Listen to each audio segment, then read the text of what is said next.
machine. My name is Callie, and I'm here to kick things off and introduce you to our speakers.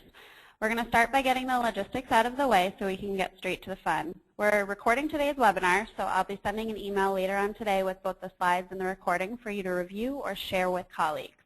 We'll also have a dedicated time for Q&A following the presentation, so please submit your questions throughout the webinar, and we'll get to as many as possible following the completion of the presentation. Now, for those of you who are not familiar with WordStream, Brad, if you want to go ahead to the next slide. We are a search marketing software provider with both free and paid tools that help you easily grow your AdWord and Bing campaigns. So if you're looking to master paid search, just definitely check out our PPC University, where you can find lots of articles and webinars to review at wordstream.com/learn. Today we encourage you to be social throughout the presentation and join in on our conversation on Twitter with the hashtag PPCLeadGen. You can also follow at WordStream along with both of our presenters today, both at Brad MacMillan and at Larry Kim. Now today we'll be covering a lot of different information. We'll be talking how to successfully use PPC for lead generation. We'll go over how to create ad copy to get the clicks and score more leads. We'll also cover AdWord extensions and what are the most effective ways for lead gen, and then how to efficiently use mobile for lead gen, and why you must answer the phone, and how you should measure doing all of this. So I'm going to hand things over to Larry so he can get things started and introduce you guys. Hey everyone, it's Larry here, founder of WordStream. Thanks everyone for joining us today. I'm just going to embarrass Brad for a second here. I just want to introduce our primary speaker for today. Brad MacMillan, he's a guy we've been working with here at WordStream for maybe 3 or so years, collaborating on various blog posts and content ideas. He's a really smart guy who's worked for companies like Yahoo, and he runs his own business called MacStrat, which does PPI. Thanks for joining us today, Brad. Great. Now before we get started, we want to learn a little bit more about you to cater the conversation. So I have 2 quick poll questions for you. How much do you rely on PPC for lead gen? Is it 0 between 25%, 26 between 50%, 51 to 75, or the majority? Or do you want to use it but you're not really sure how to get started with it? And I'm looking at the results that are coming in rapidly, and it looks like about almost 40% of our attendees are 0 to 25%, and then a lot don't really know how to use it, so this is a great way to get started. Now the second poll question we have for you today is, what other channels are you currently using to generate your leads? Are you using print, email, social media, content marketing, or are you not really, have you not really tapped into any of those channels yet? Again, it looks like a lot of people are relying on social media, which seems to be the up-and-coming thing. I know Larry's pretty active on social, as is Brad. So we're going to go ahead and share the results with you really quickly. And it looks like we have 40% social media, followed by 25% email marketing, and then content marketing. So now I'm going to pass things over to Brad to get started for today's presentation. Great, thank you, and thank you to WordStream for having me here today. It's an honor, and based on these results, it does sound like this is going to be a timely and hopefully informative webinar about PPC for lead generation. So obviously, based on the results, people are certainly using social. That's a great way to get leads, and PPC is, I think, often overlooked as a great lead generation source as well, and so this will hopefully help you figure out the basics of how you can leverage it. So let's go ahead and think about who should actually be using PPC for lead gen, and really what lead gen is.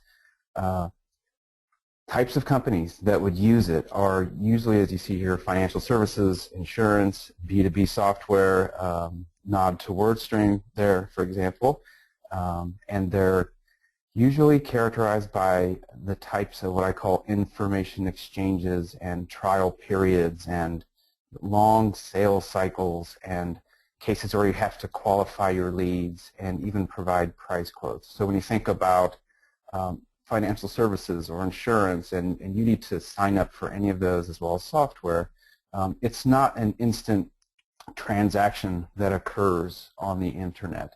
There has to be this period of kind of getting to know one another to make sure it's the right fit. So the presentation is heavy on car insurance, for example, and you think about the car insurance companies.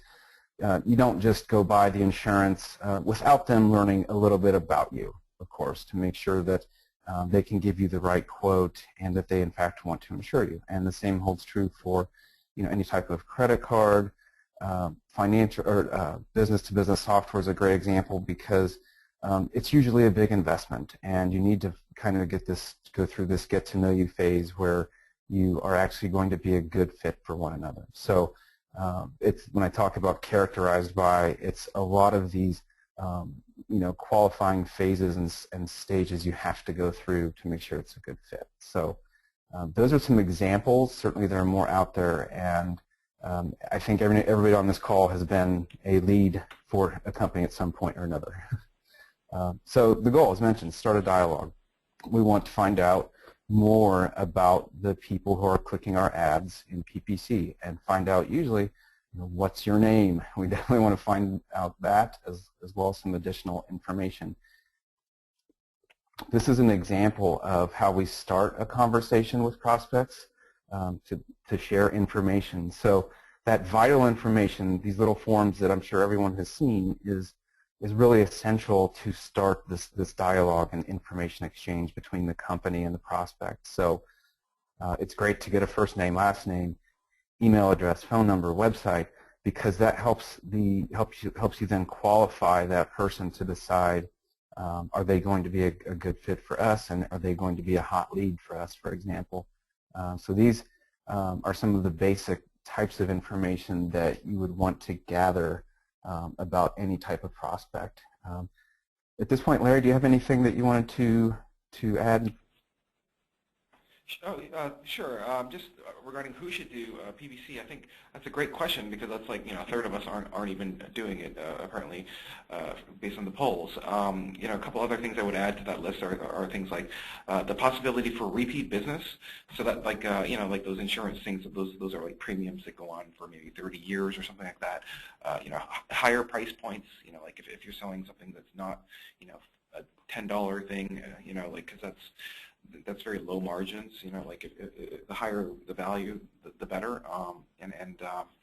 And a pre-existing kind of a search category. So like people are searching for the stuff that you're providing, but they know what they're looking for, but don't know where to get it. So for example, everything that you ever used to look up in the yellow pages, I think those are pretty interesting types of businesses. Would you add anything to that? I absolutely agree. In fact, I think that's one of the key points about the PPC for lead gen and how it differs from, as you mentioned, yellow pages or in fact social, blogging. Also, those are great lead gen sources. As we know, the beauty of PPC and search in particular is we've got those people really telling us exactly what they're looking for, and you can tailor your ad to that. To make sure that you're hitting the message on point, and that's why we're search advocates, right? Because search is so different because people are raising their hands saying, I'm looking for what you have to sell, so show it to me. Cool. Okay. So I think it's helpful to visualize just what we're talking about when it comes to lead generation, and this is just a classic funnel that you would consider as a marketer.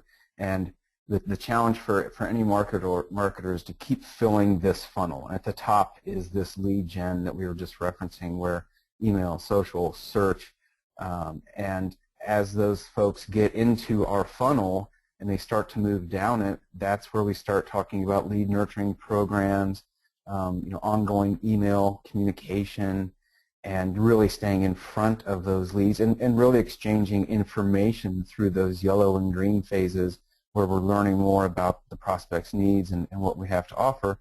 And then at the bottom where that conversion actually occurs is where we realize, okay, these are going to be good fits for us. Let's close these deals. So on the right then, if you visualize the funnel and think about then for PPC, it starts with an ad click at the top of the funnel. And then the prospect enters the funnel, hits our landing page and we start exchanging that information.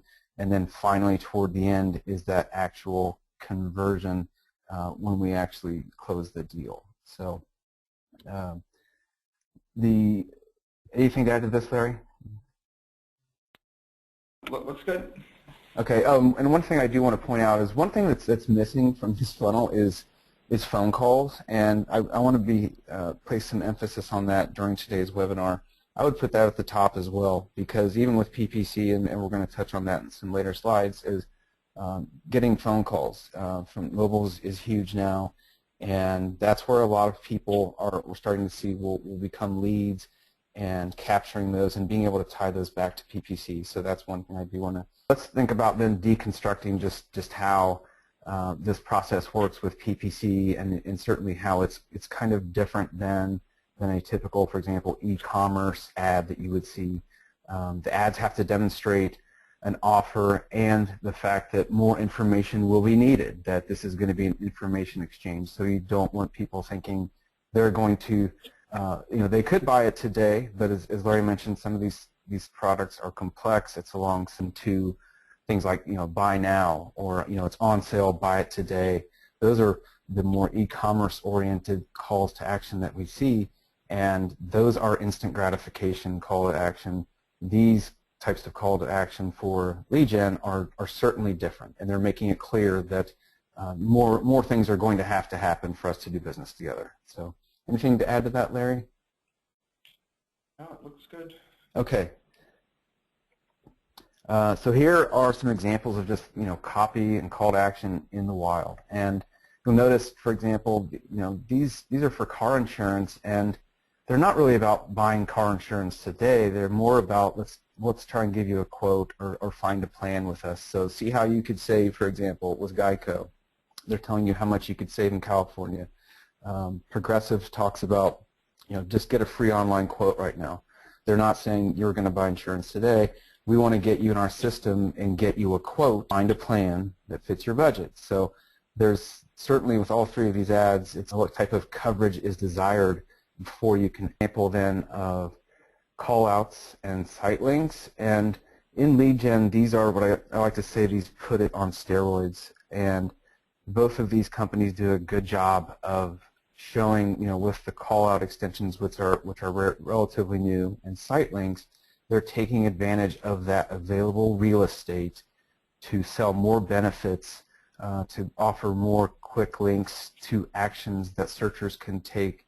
They're also showing offers where they're really making their ads stand out, because certainly by taking up more real estate, they're going to get more eyeballs on them, and also just by looking competitive and being able to show how much you can actually save, for example, with Allstate. And so those are all ways to really draw people in and help them become leads in your system. So I'll move on. Larry, anything to add to this? Yeah, just so many times when you do these searches, guys, when you look at the ads, they all look the same. They're all saying the same thing. And so, I just think that these call-out and site link extensions, have a really good opportunity for you to showcase some of your key benefits and key differentiating selling points over, why should they click on your company ad rather than all the other ones that look the same? A good opportunity for differentiation. And just one other little additional point, there's a lot of different ad extensions, those little bells and whistles that you can add to your ads on Google, like the site links and callouts. There's a couple other my favorites are the location extension. So that's if you happen to have a store, like a physical location, it'll show up like a Google Maps kind of address. And more people will be searching on their phone than on their desktop. Put that lead into what you hopefully have as a CRM system, so that you can continue marketing to that prospect.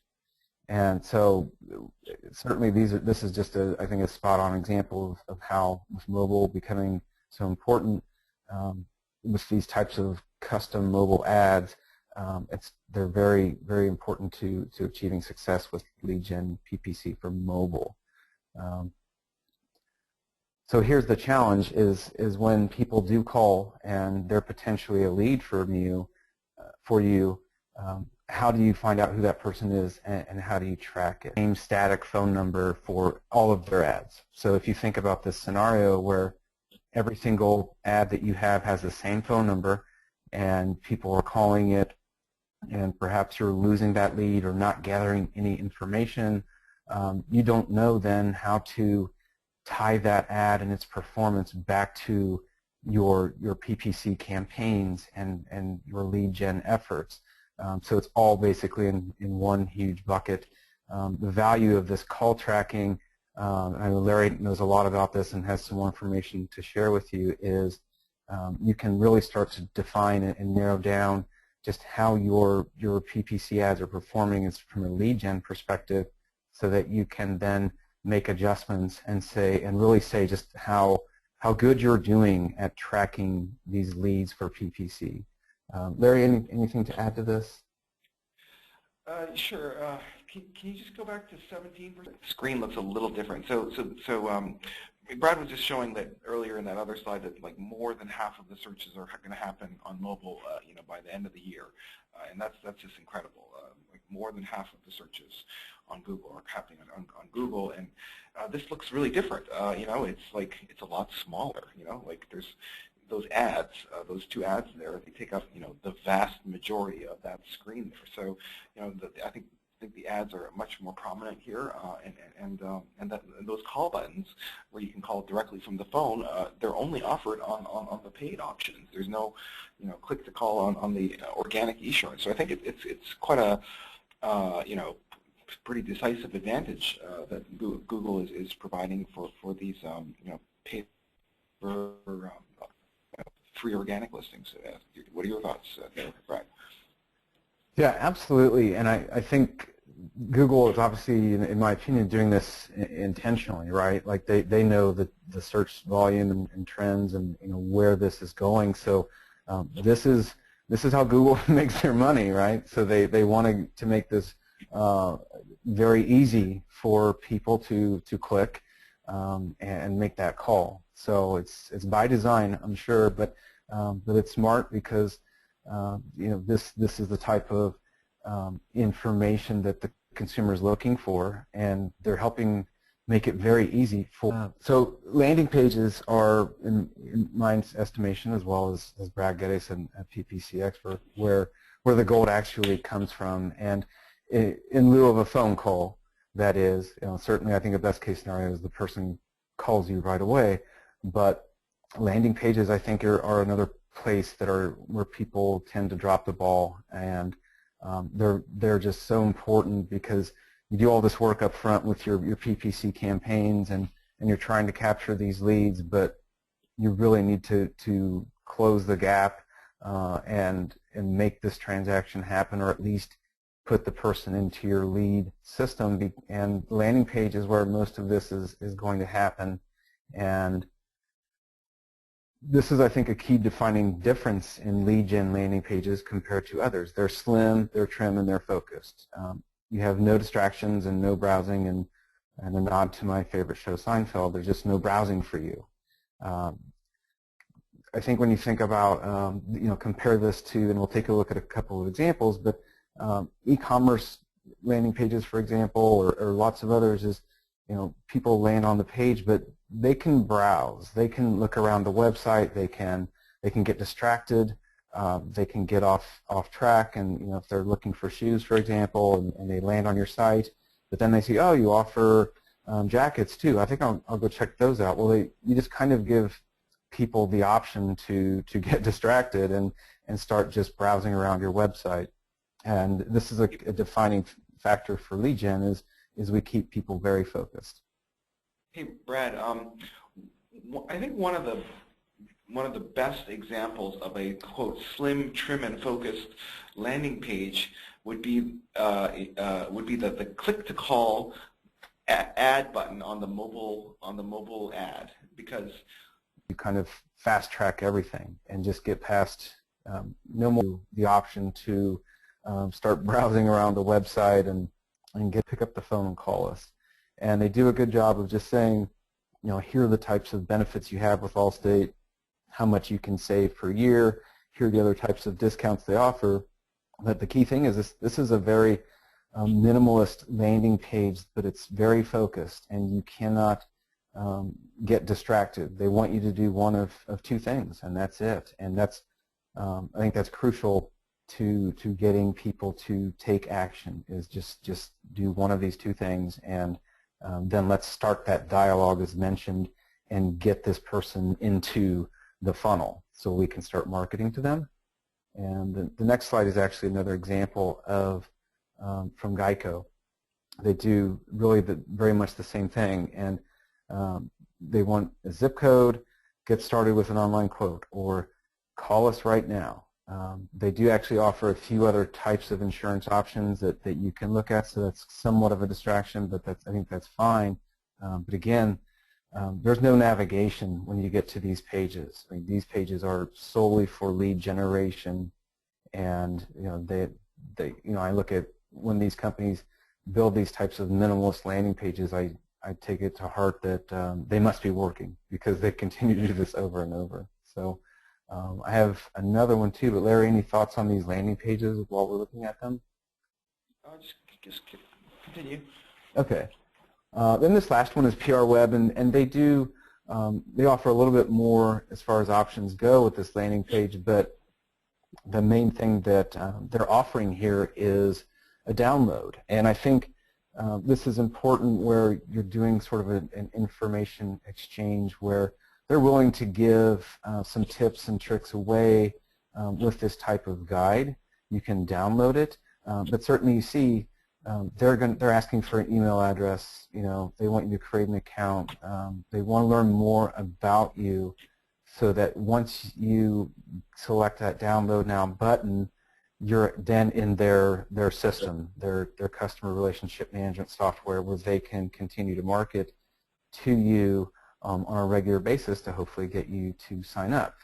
They do show a lot more information as far as in this page about trust and credibility with Better Business Bureau. They've got a quote from someone, which is great to build that credibility. They show some nice benefits, those 3 bullets with building awareness and growing your reputation and generating conversations. Those are all key things as well. Just a little more information here, and probably a few more options as far as learning more about PR Web. And they could certainly probably take a different approach and slim this down a little bit and prevent any type of navigation and browsing, but this is a good landing page as well. So those are 3 examples of landing pages for lead generation, and you can see that they're just very focused. They don't, compared to like an e-commerce landing page where you would just send people to a certain category of product.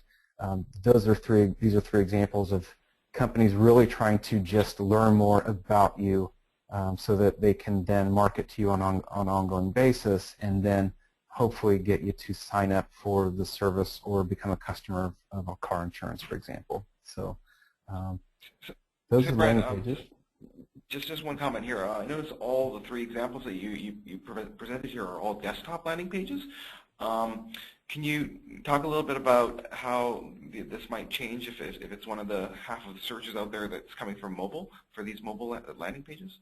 Sure. In fact, mobile landing pages are obviously going to be part of the whole tying the process together from mobile. And there are actually, I didn't show any today, but there are similar mobile-only landing pages for lead generation. I apologize for not having one of those ready to show, but it's a similar approach where it's because it's mobile. I mean, I say that the pages need to be slimmed down. Well, a mobile landing page is even more slimmed down than something like this, for example, with Geico. It's because obviously it's a small screen. You got to think about, so what are the types of information we need to start a dialogue with this lead from their phone, right now. So, I mean, you would even see maybe just 1 or 2 things to fill in on a mobile ad, and then it's off to the races with that as well, where it's your email address, and we'll send you a follow-up time to call you. So they're very quick hitting, and very little interaction or information required from the prospect at that time. So have you seen those types of those landing pages, Larry? Yeah, I think another example would be, some of these more sophisticated companies even have like app-like, experiences, where it's like, just pushing the phone calls, that kind of stuff. That makes a lot of sense. Yeah, that's a good point about apps. I definitely see a big trend toward that as well, where people are saying, really the only thing they want you to do is download the app, and that's a nice call to action as well. Is just even if you're not a customer, download our app, or if you are a customer, of course, download our app, and then with that app and that constant interaction, then that's becoming a very vital way to continue that engagement and conversation with prospects as well. Okay, cool. Good stuff. What else? So then I know I've referenced CRM and marketing automation, and this is really kind of the final piece to the puzzle. And customer relationship management software is the bread and butter to manage your leads and market to them regularly. Most CRMs allow you to record, who contacted you, what they were interested in, what happened, so you can kind of keep a record of who's in your funnels and what stage they're in. And when you know what stage they're in the funnel, you can then start to use marketing automation to hopefully move that prospect through the funnel faster. I mentioned Infusionsoft and Salesforce here, but there are tons of providers. But the key point is, let's say you get a PPC ad click and a person fills out that little form, your landing page, and they give you some information. Well, that then gets fed into your CRM, and you start to learn more about that prospect and what they're interested in. And then you typically would have a already prescribed set series of emails and or phone calls that will take place with that prospect to try to learn more about that person and engage with that person, and then continue, for example, sending emails to that prospect to learn more about them and see just if this is going to be a good fit for you to make this person a customer. So the CRM is, you could conceivably work without a CRM and marketing automation, but it's really going to be challenging to keep track of your leads and what's happening with them with just an Excel spreadsheet, for example. There are much more sophisticated ways to do it that will increase your chances of converting people as leads. What do you think about CRM and automation, Larry? I know you've got a ton of experience with this as well. Sure.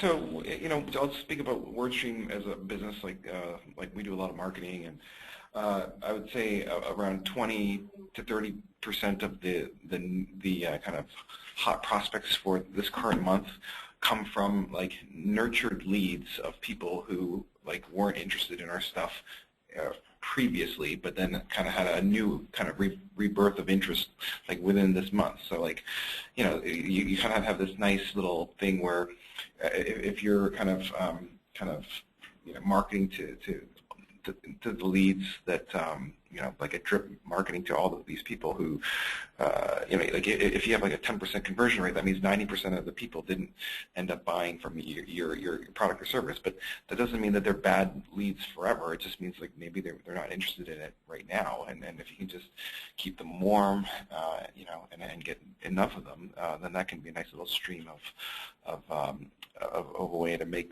create value out of something that may have not been as valuable like right away, but later on become a customer. Any thoughts about that?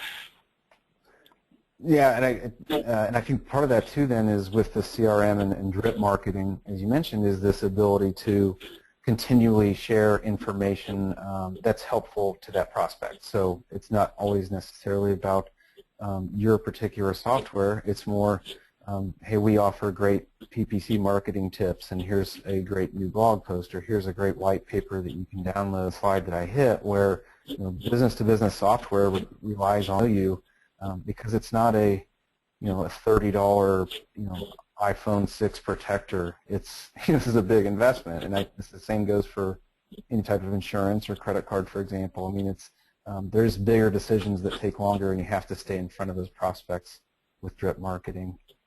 So I'll move on to really, I think this is the last slide, which was talking about the metrics, and just this might be a new key performance indicator for folks who are thinking about lead generation. It's very simple how you calculate this cost per lead. It's just really how much did your campaign cost and how many leads did you get. So for example, if you spent let's say like $1,000 or something along those lines of ad spend. Let's say you spent $10,000 on PPC ads and you got 1,000 leads out of that. Well, your cost per lead would be $10. So that's a pretty good cost per lead. And so then you would just keep track of that to see, is your cost per lead going up or is it going down? And I would also add to this, it's just the cost per acquisition, which is another way of looking at, okay, how good are you doing at acquiring customers?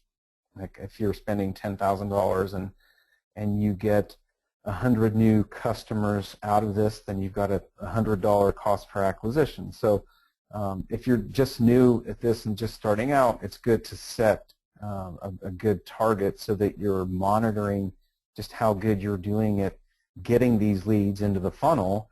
And so let's say, for example, you've got a really good cost per lead, you're doing a good job at capturing leads, but you notice that your conversions are costing you a lot of money. Well, then that at least tells you that somewhere between the point where the person becomes a lead and the point where they actually become a customer, you need to be better, more efficient at actually converting those leads at a better rate. So Larry, I know you've got a lot of experience with these types of metrics, so anything that I missed that you would kind of want to touch on? One of the biggest challenges that small businesses have is they often ask, like, what's a good cost per lead? Like, what should I be, targeting for? And in terms of, like, any thoughts on that one? Like, yeah, that's such a loaded question, right? Like, well, what's a good? It's so different. I know there are some benchmark reports out there that I see that will say here's in this industry, here's the ideal cost per lead. Your internal costs and structures and really thinking about doing what I always recommend is doing some scenario building. So let's build out a worst case scenario that your cost per lead comes in at X amount, and let's say it's $100. Could you stomach that for a while? Could you support that? And let's look at a best case scenario where your cost per lead is $10. What does that make the picture look like? And I always try to build out 3 or 4 different scenarios to say, let's think about what's ideal and what is the worst case scenario. Like if all of a sudden you see your cost per lead is just 2x what you can actually support, and it's like that, and you just cannot get under it. Let's have a backup plan where we say, okay, we might have to pull the plug on this and retool some things because we need to find a better way to make this work, or it's just not going to be profitable. And that's usually my recommendation, quite honestly. Great. Okay, cool. I think we're kind of getting close to time here, and this is okay, Larry. I believe I'm turning it over to you now with landing page grader. Sure. Well, thanks for that great overview of PPC lead generation. I thought it was pretty comprehensive in terms of showing all the different stages, so I appreciate that presentation. Audience, I just wanted to tell you a little bit about a couple offers that we have for everyone online today. They're free offers. The first has to do with, it's called the landing page grader. So, Brad was talking about, the importance of landing pages and how critical that is in the lead generation process. But it's difficult to know necessarily, if your landing pages are doing great or badly. And so what this tool does, you can go to www.wordstream.com/landing-page. If you're running AdWords to drive traffic to your landing pages, It'll analyze the performance of those landing pages and kind of look at the conversion rates and in your industry and your cost per lead, and it'll kind of give you an idea of like how great you're doing or how much room there is for improvement according to like averages within your industry and for other companies like you. Can you go to the next slide, Brett? We talked a lot about the challenges of conversion tracking and you know, especially with mobile, making things even more murky because a lot of that conversion tracking relies on just, you know, hitting a thank you page on a browser. Well, if people call directly to your business, like they didn't hit that website pixel, and so it's like not really tracking. And so obviously you want to make sure in marketing you have good accountability for, you know, like what ad spend is generating what outcome. And so could you go to the next slide? So yeah, we're talking about phone calls, and you know, like it's half of the searches, and so obviously that could be a good amount of your ad spend. And so I think it's super important to have a system in place to track the value of the calls that you're getting from your paid advertising initiatives. Next slide, please. And so I just wanted to tell you a little bit about the WordStream call tracking solution. Basically, the way it works is twofold. So people will search on Google for something, you know, like roadside assistance or whatever it is you're selling. There's two ways that they could end up calling you. First, they could click on that click to call button. Like this is like if they're searching from a mobile phone, it's possible that they might just call you directly from that click to call button. Okay, so what WordStream does is that it'll allow you to create a custom phone number that is a forwarding number. So that'll kind of end up going to your business line, but it'll redirect through this other phone number so that we can, you know, make note that a phone call has occurred. The other thing that happens quite often is that people will navigate to your website, either the mobile website or the desktop website, and then they'll click on they'll either dial the phone number on the website, or they'll like from their mobile phone or from their, you know, from their desk phone. And so for that, what WordStream does is we can notice that the visitor came from Google search, and then change the number like on your website, so that instead of showing like the standard number, we can make it so that it shows up a special tracking number that then forwards to your main business line. Again, the point of this is so that we can kind of attribute, you know, what actually happened. So then, while you're doing that call, WordStream will then record the call. Like, so there's call recording. This is super important because you kind of want to get a sense for, like, are these calls valuable or not? Like, is it like, you know, turning into business, like, and also to optimize call quality. So, like, you know, there is no landing page in a lot of these mobile calls. Like, they're going straight from you know, the search results page directly to your call center. And so you may want, like, because there's no landing page, you may need to, like, the equivalent of landing page optimization in a mobile world is call center training. So whoever is answering that phone, you need to train them to like handle all the objections and be able to, like, you know, best represent the features and benefits. It's kind of like what you were doing on the landing page, but you're doing it with a person instead. And so, and the only way you can train them is if you have kind of like some recordings and you can see how they're doing and give, you know, helpful tips on how to improve. So that call recording is pretty valuable. There's one other element here where we then take the valuable conversion tracking data and then send it right back to Google AdWords. So that's closing the loop. Can you advance a little bit more here? So within 24 hours of the call, what WordStream will do is we will register the fact that these conversions happened offline, like they were like real-world phone calls, like no one ever hit like a landing page on a website. Like, these are just phone calls. We can register that these phone calls have happened with Google, and so that you can, you know, here it's somewhere it's these three columns. It's kind of hard to see in the middle where it says reporting. Basically, it'll make it so that you can figure out which campaigns and ad groups and ads and keywords are driving which calls to your business. So it's pretty magical. Basically, we're taking something that's like very complex and difficult to measure and making it very simple to quantify and make sure like the money you're spending on pay-per-click advertising is well spent, and you have some accountability there. Next slide, please. We just have a couple offers here. Callie or Kate, do you want to take them through these? Absolutely. Thanks, Larry and Brad. That was awesome information.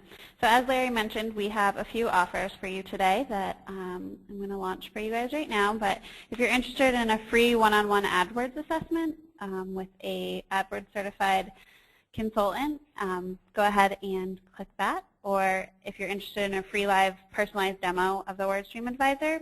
And if you're all set right now with all of your PPC, then obviously choose that. And we'll also be providing you the Brad's email if you want to connect with him. It's in the chat box right now. So now let's get to some questions. The first one is, can landing pages ever be the entire website itself, or do you need more to it? I'll take a stab at that. I mean, it's almost like you're just using a landing page as the entire website. That actually does happen quite frequently. And when we talk about just lead gen, like there are some companies out there who only do lead gen, and it could be. I mean, if that's the angle that you're taking, then all you're doing is building landing pages for lead gen purposes, and then you're perhaps shifting or sending those leads to partners as an affiliate. Certainly that can be the case. It depends on your brand and what your goals are, but as we saw in those landing pages that were really focused and have no real browsing capabilities, that's certainly a possibility. Just depends on your business. I just add to that. There are some terms and conditions like in AdWords that they require that you have a few additional pages on your website in addition to the landing page. One of them is a kind of an About Us page. So you need to clearly explain who you are, where you're located, and your contact information. And another page that's required is something like a privacy policy / terms of service page. So they basically, you have to clearly explain what it is that you're going to do with the information that you capture. Like, are you going to give it away to third parties, or is it just going to be used internally? Like that, you have to disclose that. Those are actually requirements for doing AdWords advertising. So if it was just going to be a landing page for your website, you would still need a kind of an About Us page and a terms to the privacy policy page, basically. Yeah, that's a good point, Larry. Great. Next question. What tool creates the advertiser rating? Excuse me. I'm not sure I understand that. Sure. The advertiser rating, that's kind of interesting. Google is they're quite scrappy. They scrape reviews from all sorts of different website places. I think the question is referring to where it's at 9 out of 10 and all this stuff. Like, where are those reviews coming from? And so Google is, in my experience, I'm interested to hear what you have to say on this one, Brad. But in my experience, what we found was they were getting ratings from all different types of industry sites and kind of just aggregating the results in those numbers, like Google Plus, Yelp, Glassdoor, everything. Like any thoughts on that one? What I typically do is say, let's find the specific one, because in those ratings you can actually narrow it down to the specific article and just focus on the one. So you could say rated 9 out of 10 by such and such publication. So as far as Google aggregating those and showing that one, that I think is it needs a little bit further exploration as to where that's actually coming from. But I typically recommend find a specific publication so that you can actually reference that in your reviews and ratings site links. Okay, Great. yeah, we're talking about two different things here. You're absolutely right, Brad. Brad is referring to something called a review extension, okay? And you can just pick any positive review that your company has had and excerpt from that in your ads. I was referring to something else in your organic search results, so not the paid listings, the organic search results. Sometimes in organic results, Google will just show some rating, and where the heck did that rating come from? Right. It's basically they scrape that from a bunch of sites, basically. So yeah, so it's kind of out of your control, really, as an advertiser in that regard. They're just going to pull that and put it together for you. But from a PPC perspective, just pulling out that review rating in that link, that feature they have is, I think, a great way to go, especially if you can reference, who's saying this rating is what it is. Great. Okay, I think we kind of answered that. I think so too. So kind of another question for you guys is, I heard quality score affects how often my ad shows up and how many leads I get. So what is quality score and how does that exactly work? Sure. Let me do that one. I've done a lot on quality score. A little bit obsessed with this metric. Yes, to answer your question, the higher your quality score, the more often your ads will show up, and conversely, the lower your quality score, the less often they'll show up.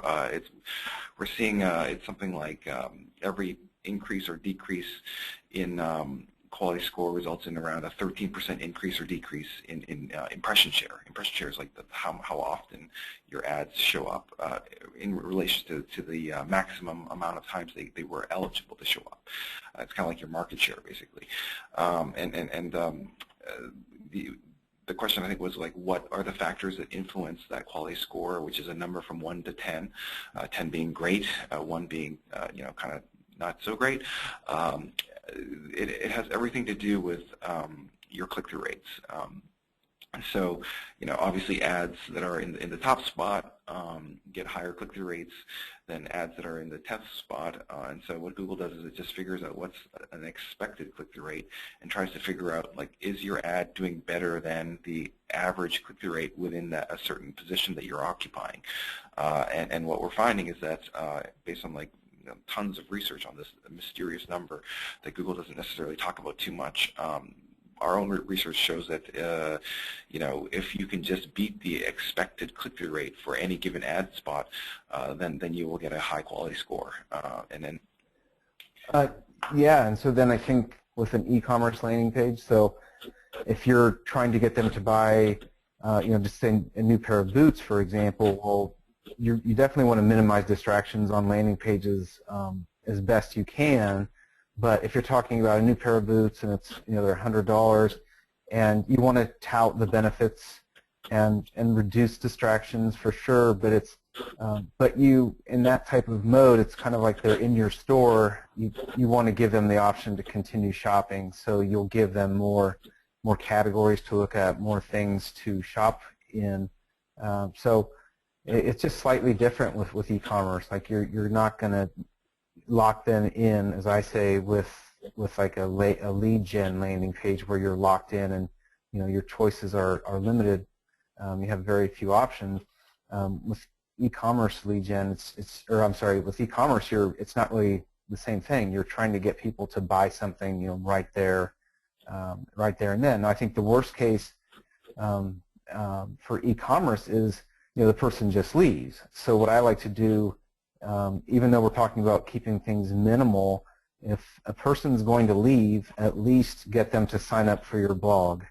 At least get them to like you on Facebook or follow you on Twitter, so you can at least kind of consider them a lead from an e-commerce perspective. So And that's where we really start talking about growth hacks, which is a whole other topic. So probably a good time to end. Larry, do you have anything to add to that? Yeah, on e-commerce pages, there's a couple of things that you can muck around with. One is like, price, like sales, like, oh, save 25%, or because it's so transactional, and limited quantities and inventory, like where it says like, sale ends in 2 hours, one item left, all that stuff. So like, you can muck around with like emotions and create artificial sense of urgency. So there's a couple other things you can do in e-commerce that's a little bit different, but whatever. Yeah, e-commerce I think is it's just different. I think you like they were saying, you get into emotion and the human element of greed and just lack of, and it's a lot more copywriting oriented. Really, it's more the art and science of copy and getting people to feel like they have to have it right now. It's just different. Okay. Go ahead. Great. I think that's all well, we have. I think we've run out of time today, so this concludes the webinar. And I'd like to thank everyone for joining us. And Brad, thank you very much for being a guest speaker today.